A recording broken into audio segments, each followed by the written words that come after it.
What is going on, everybody? My name is Jeff Lightsy Jr. That is Jeff Lightsy Jr. here with the Black Boss channel and Victory Formation. Thank you guys for tuning in. Be sure to hit the thumbs up button, like, share, subscribe as you file into the room because we have an interesting topic today. Right here on my YouTube channel, we discuss HBCU football just pretty much every day. There's some news that have come out, some conference realigning that has taken place throughout the country. Team Hampton joining a new conference, this happening. Some Jackson State players are down playing in a Hawaii bowl game. But today I'm here not to talk about Jackson State because we talk about Jackson State and Deion Sanders, Coach Prime all the time. But I'm here today to actually talk about Eddie Robinson. Eddie Robinson, the legendary Grambling State, Grambling College head coach that did it for 5 decades. That's right, 5 decades. A lot of you all may know a lot about Eddie Robinson, but folks of my generation, I don't think we give the credit and the flowers. A big thing nowadays is to give people their flowers. We don't give Eddie Robinson his flowers enough, RIP, and we're going to do that today by looking throughout the history of HBCU sports, of HBCU football, and the impact that was left by Eddie Robinson. So buckle up your seatbelts, get ready to stay tuned right after, because we're going to talk about all of that, Eddie Robinson, right after the bumper.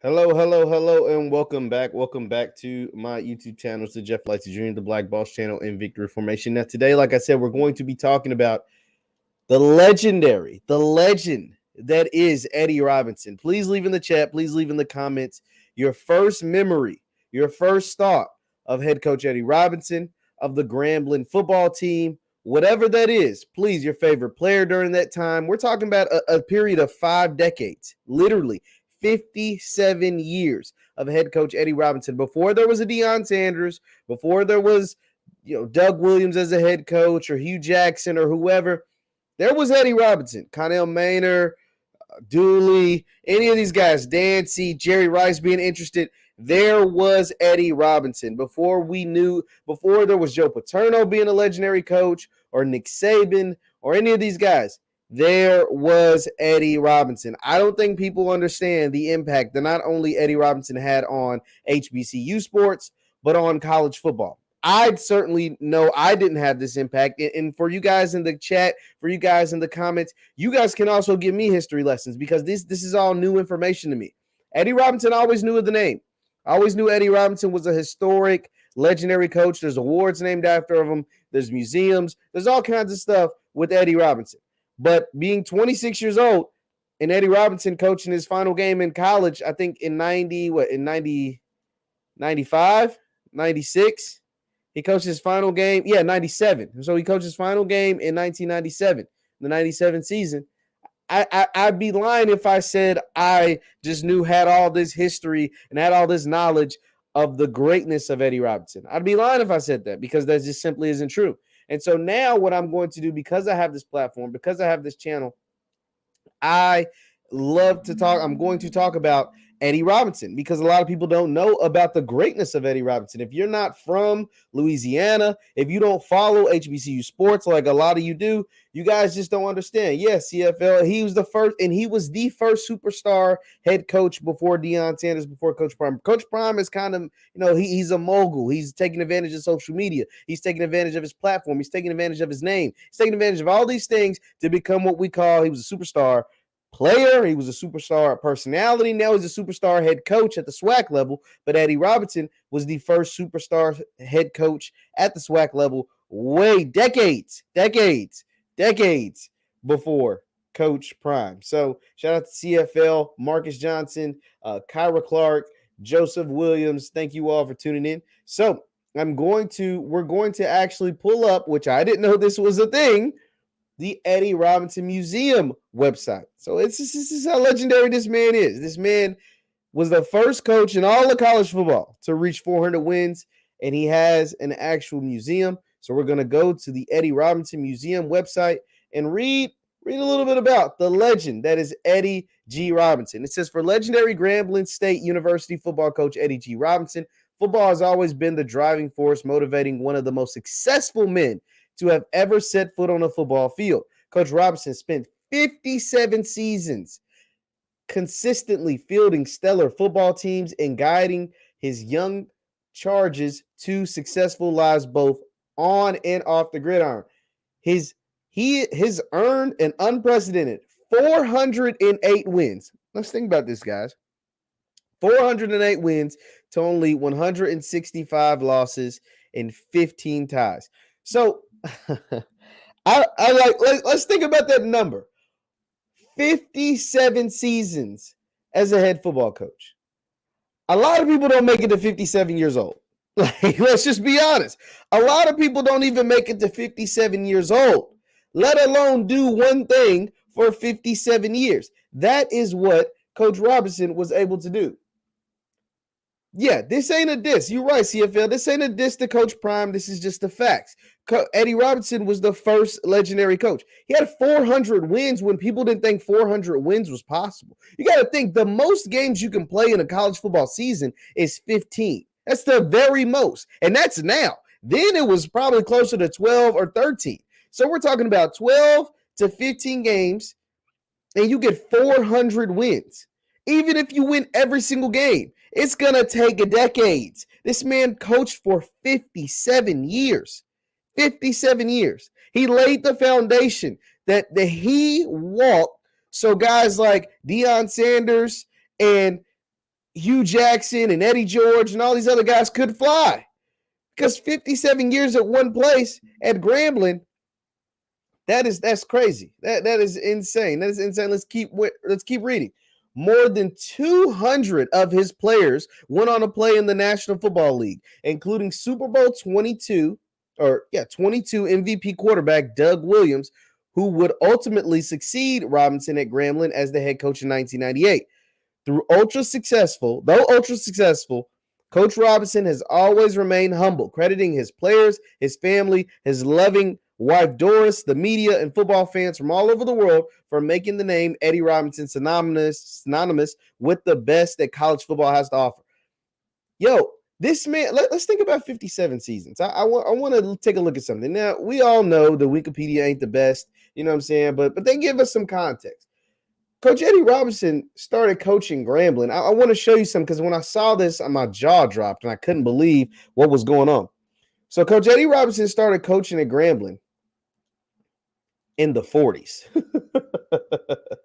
Look at this. He started coaching at Grambling. He became the football coach in 1941.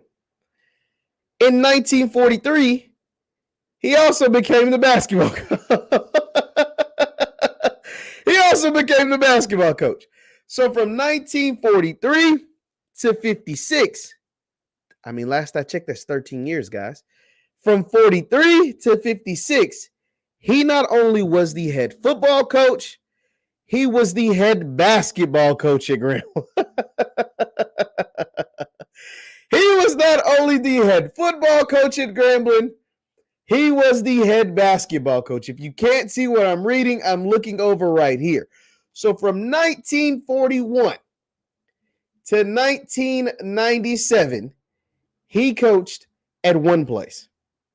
That was Grambling. That, my friends, is remarkable. That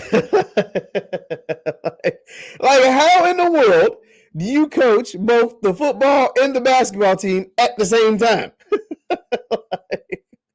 like that is just incredible. That alone is an incredible feat. And not only are you coaching these programs, you're racking up 400 wins. You're the first coach to reach 400 wins. Now, I think Paterno ended up getting 400 wins, but we kind of know what took place with Joe Paterno and Penn State. We don't have to dive into that, but we understand what took place for him to get those 400 wins, and it wasn't anything good. Let's just be honest. That's just that. Last I checked, there was no Joe Paterno scandals taking place at Grambling during the Eddie Robinson reign. We're talking about over 200 guys that made it to the NFL. I think over 180 of those men were actually drafted in the NFL draft. Eddie Robinson is a legend beyond legend. He also went on to win 9 black college, according to Wikipedia. Now, obviously, this isn't always factual, but 9 black college national championships, 17 SWAC titles. 9 black college national championships, 17 SWAC titles. Now, I love me some Coach Prime. I talk about Coach Prime almost every single day. But we understand what it takes to win 9 black college national championships and 17 SWAC titles, while also coaching the men's football team and the men's basketball team as the head coach. Yeah, Coach Robinson was different. like Coach Robinson was completely different. Like he was on something else. He was on something totally different. Before we go back to the Coach Robinson story, what's taking place with Coach Robinson, I find it interesting. So we're talking about the greatness of Coach Robinson. He was the first SWAC superstar head coach. He was way before his time. He won 400 career games. But there was something interesting that someone said on my channel. Mr. Kyle T. Mosley, the runner of HBCU Legends, Kyle T. Mosley, HBCU Legends, he came on here last week, and we were talking about Deion Sanders, Jerry Rice, and he brought up Coach Rob, Eddie Robinson. So Kyle, for those of you who don't know, is from New Orleans. And I want to say Kyle said his father, and he called him Rob because he knew him. He knew Eddie Robinson, Coach Robinson, from growing up. But Kyle said something that was very interesting. Kyle said something I had never heard before on my platform. He said Coach Rob actually was promoting some of the top talented players from HBCUs to go and play at not necessarily Power 5, but the big-time programs. This is what Kyle came on here and said, and we're going to listen to it. And I just want to hear what you guys have to say about it because I had never heard that before. You know, there was a lull, obviously, when Coach Robinson retired in the 90s, HBCU sports, HBCU football in particular, wasn't talked about the same way that it was during his 57-year tenure. You know, he put in 200 guys in the league. And then, Deion Sanders has talked about how when he came to Jackson State, there was no one from HBCUs that were drafted into the NFL his first year. There was no one. So to go from 200 guys, over 180 guys drafted, 200 guys in the league, 180 guys drafted, to no one, something had to happen. And Kyle brought up an interesting point that I had just never heard before, but I thought it was super, super interesting. So let's take a listen. This was Kyle on, speaking with me about Coach Eddie Robinson and what he wanted from black players. Let's take a listen. You have the 90s, the 2000s, the 2010s. There was a lull in HBCU sports. Mm-hmm. And a lot of people say that's because the talent was going elsewhere, right? Mm-hmm. Now, a lot of people don't realize this, but Coach Rob wanted the talent to go elsewhere. This is Coach Rob of who? Coach Rob of who? Rob, Eddie Robinson. Eddie Robinson. Okay. Just making sure. He was talking to a lot of these coaches, big name college coaches, and saying, hey, you guys got to look at some of these guys because they need to get the recognition, the prominence, and the talent. They had that talent that was above everyone else. So he was a proponent of that. Some of the guys in the SWAC and MEAC didn't really care for him to be a proponent for it. Yeah, so that was interesting.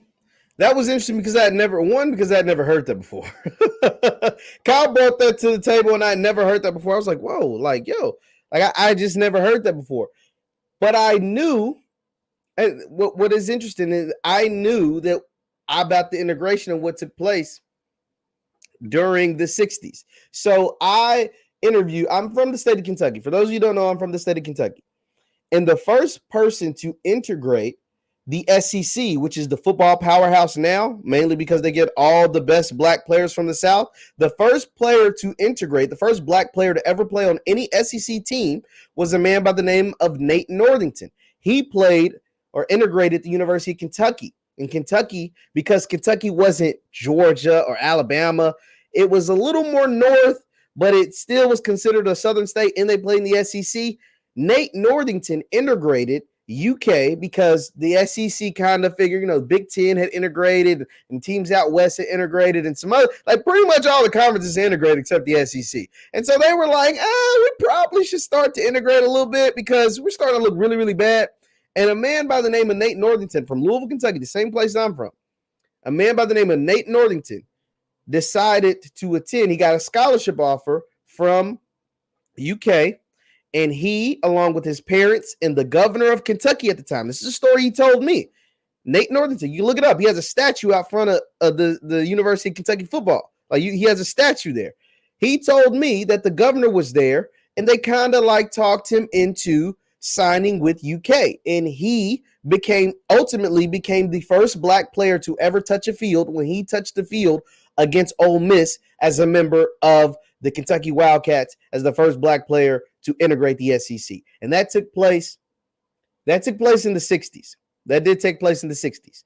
So to hear Kyle say that Coach Rob wanted his players or wanted black players to end up eventually going to some of those powerhouse programs was interesting because I once again, I never heard that before, but the reasoning made sense. It wasn't like he just said something that just didn't make any sense. He wanted those players to get more exposure. The same things people are saying now, the same things that people are saying now about, the kids choosing the Power Fives over the HBCUs. It sounds like according to Kyle, Coach Rob also felt that same way. The difference between then and now, then it could make sense. I could see that. Obviously, the teams of the SWAC, the teams in the MEAC, they wouldn't be happy about that, but they could be understandable because if you went to a Grambling, if you went to a Jackson State, if you went to a whatever, you wouldn't get the same exposure at those HBCUs as you would at an Alabama, at a USC, at a Florida, etc., etc. That is just the truth because back then, we didn't have 24-hour cable service. We didn't have 24-hour streaming. We didn't have 24-hour internet. We didn't have 24-hour TV. TV actually went off at a certain time. Certain people like myself, it's hard to believe because to actually understand that TV would cut off after a certain while. I remember listening to a Lenny Williams song, and he said, I watched television, the television went off, and it blew my mind because I had never heard a television going off. But besides that, so that is why I could see, I could actually grasp that concept. I could actually understand why someone as big as Eddie Robinson would say, hey, maybe some of our best players should go to some of those, now they're considered Power 5 schools, but some of the more prominent schools. I'm not saying that took place. That's what Kyle's saying took place. I just can understand if that did take place. Now, when I posted this online, some people came and said, hey, that's not true. That's not true. That's not what Coach Eddie Robinson wanted. That's not what Coach Eddie Robinson stood for. I don't know it's true. I didn't talk to Eddie Robinson. RIP. I never got a chance to speak to him. But I could understand how that could take place. The difference between that then and this now is that there is a 24-hour sports cycle. There is a 24-hour news cycle. There are things like YouTube, Facebook, Instagram, Twitter, TikTok, Snapchat, whatever. There's a bunch of things for exposure. There are podcasts and network television and all kinds of cable networks and all kinds of stuff, streaming services that these players can get that same exposure. The same exposure that they can get in Alabama, you can get it at Jackson State. The same exposure you can get it at LSU, you can get it at Grambling or at a Southern or at a Mississippi Valley, et cetera, et cetera. So those are where the differences are. Those are where the differences are that took place when Coach Eddie Robinson was taking place in coaching and with a guy like Hugh Jackson at the same school, just during a totally different time period. And I wanted to do this video because as I've been reporting, Coach Hugh Jackson is coming out with a big announcement this week. I don't know what the announcement is, but I was told that it is massive. A lot of people believe that it has something to do with NIL. I don't know. Maybe it does. But a massive announcement is coming from Grambling before the end of the week. Now, let's continue reading about Coach Robinson because I think it is important that our people know about Coach Robinson. Guys around my age group, the 20-somethings, you don't hear about Coach Robinson enough for someone that accomplished as much as he did for college football to be one of the most talked about, one of the most covered, one of the biggest things in the country. How do we not hear enough about the man who won 400 games, who was the first ever to win 400 games? How do we not hear enough about a man who won a number of Black college national championships? How do we not hear enough about a man who won 400 games and spent 57 seasons at one school? To me, that's a crying of shame. That is a shame.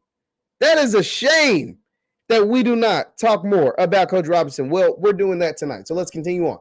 It says on October 7th, 1995, Coach Robinson became the first, not Black, the first college football coach to break the 400-win barrier, a mark once thought to be unreachable.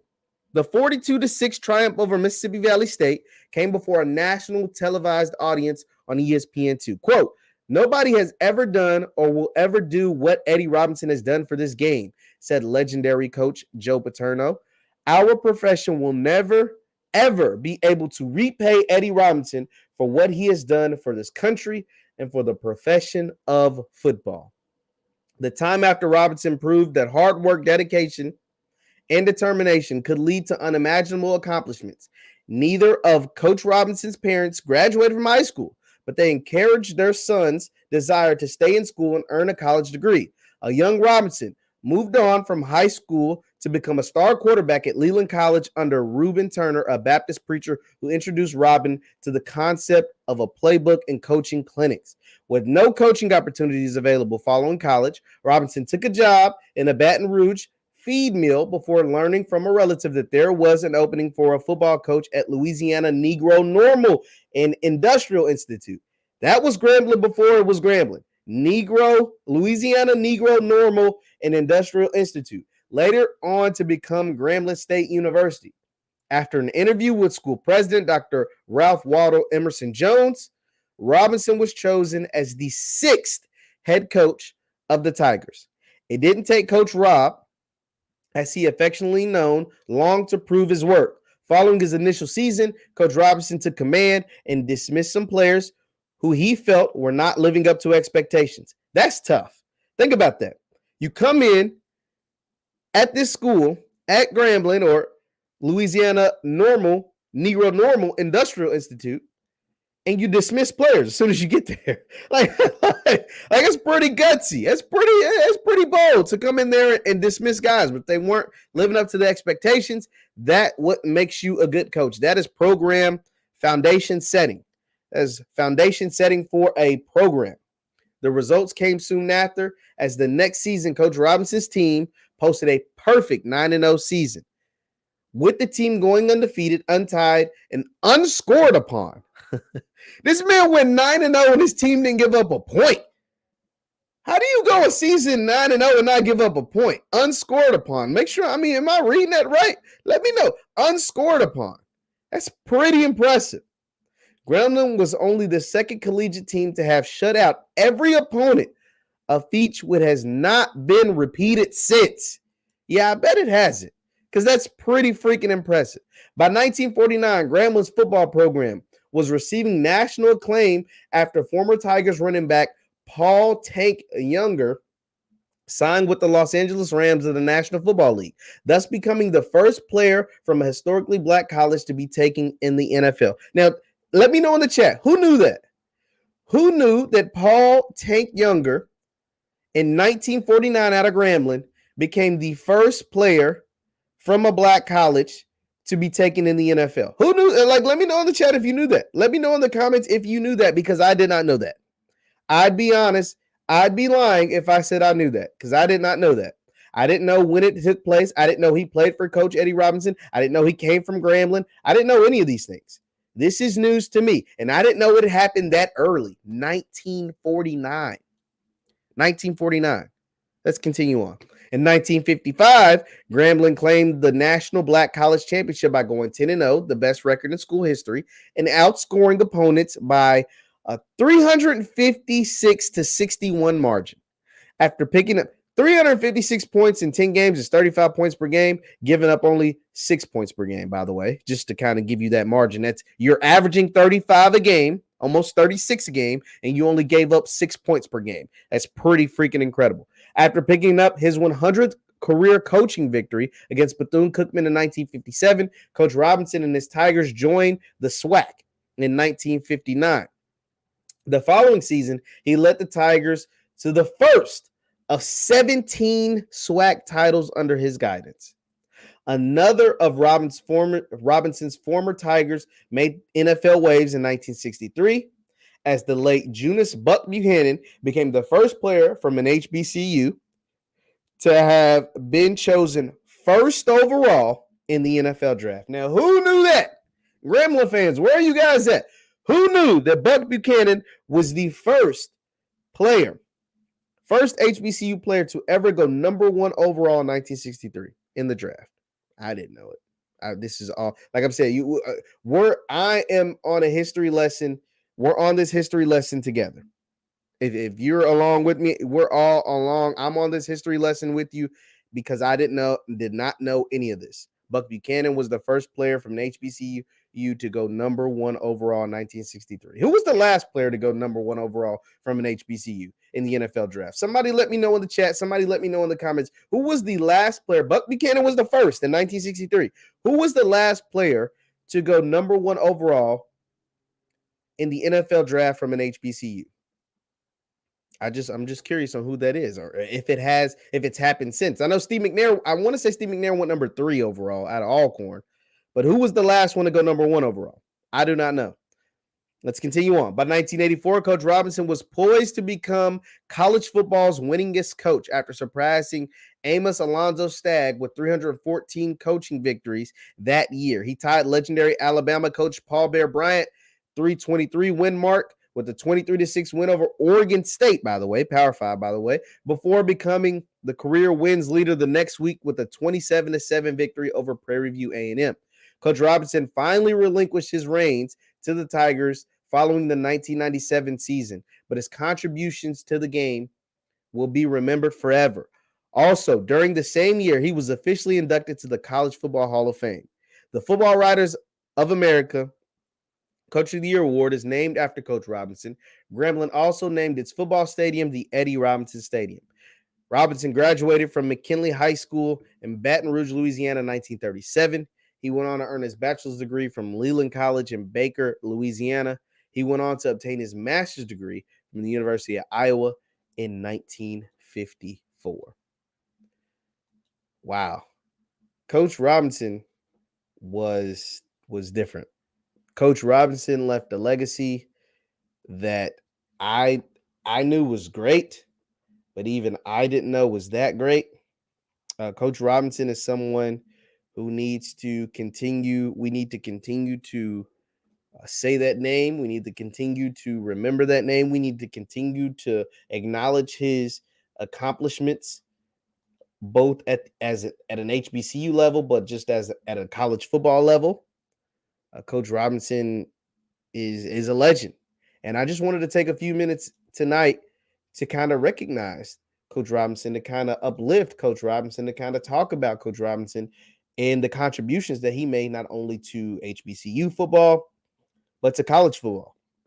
Because without a Coach Robinson, there would be no Hugh Jackson. There would be no Deion Sanders. There would be none of these guys who have been able to, what we call game changers, just kind of bust through the door and make things happen. There will be no Travis Hunter going to Jackson State. There'll be no Kevin Coleman going to Jackson State. There will be none of these top guys going to Grambling, the top guys going to Southern, the top guys going, whether it's transfer portals or out of high school, going to these HBCUs if it wasn't for Coach Eddie Robinson. And he is the standard. He is what everybody is aspiring to be. None of them will ever be able to do that. We're talking about 57 years, 408 wins, 17 SWAC titles, and a number of Black college national championships. None of them will ever be able. They will all fall short They will all fall short of those accomplishments. But to aspire to be that is something that is great. I don't think college football analysts, whether it's on a national level, on a podcast level, on TV, on the internet, talk enough about Eddie Robinson. So I just wanted to take a few minutes tonight, to talk about the legend that is head coach Eddie Robinson. Leave your thoughts in the comments, your favorite memory of Grambling, your favorite memory of Coach Eddie Robinson, your favorite memory of his reign at Grambling and all the wins and the accomplishments and all the great things, from Doug Williams being the first black quarterback to win a Super Bowl, to Buck Buchanan being the first player drafted in the NFL, number 1 overall from an HBCU, to his other player being the first black player, Los Angeles Rams, 1949 in the NFL. Like, it's just, wow. Like, I just didn't know this stuff. Like, this is the stuff that we need to talk about more. These are the things that we need, that needs to be blasted more. These are the things that need to be spoken about more to everyone. And I'm just glad that I was able to read that and share with you some of the information that I learned. Once again, my name is Jeff Lightsy Jr. Thank you, Jeannie. Thank you for tuning in, because Coach Robinson, he doesn't get talked about enough. I get it. A lot of people understand he's associated with the greatness of Grambling, but it's not just about Grambling. It's not even just about HBCUs or the SWAC. This man impacted college football, period. And he was a great, like an all-time great. So thank you so much for tuning in. Be sure to hit the thumbs up button on your way out. Thank you, guys. And you can subscribe to my YouTube channel, Jeff Lightsy Jr., for more HBCU content, all things HBCU content, the Black Boss channel for all things Black men perspective. Thank you guys for tuning in. Hit the thumbs up button on your way out, and I will see you next time. Peace.